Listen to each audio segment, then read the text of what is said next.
A blessed Sunday to all. Sa lahat po ng mga kaibigan po natin, mga leaders po natin, sa lahat po ng mga supporters, and even sa friends of Bear Apar at sa mga batang Kangkalu.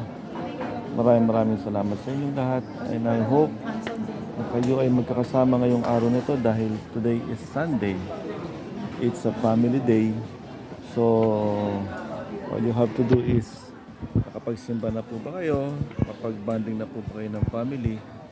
The most important is nakapag-bonding kayo ng family dahil sa sobrang trabaho for the whole week, it's about time naman na para magsama-sama kayo, magsimba o sumamba o whatever, kung anumang religion meron kayo.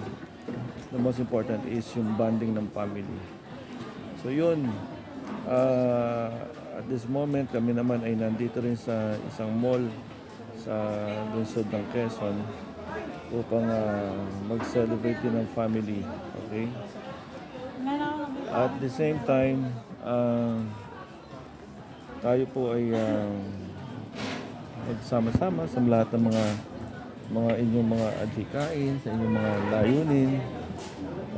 Importante po ay meron kayong isang desisyon. Kaya yun, so mag-ingat po kayo palagi. Ako po ang inyong kaibigan, si Bear Apar. From time to time, nandito po para sa inyo. Maraming salamat, magandang araw sa inyong lahat.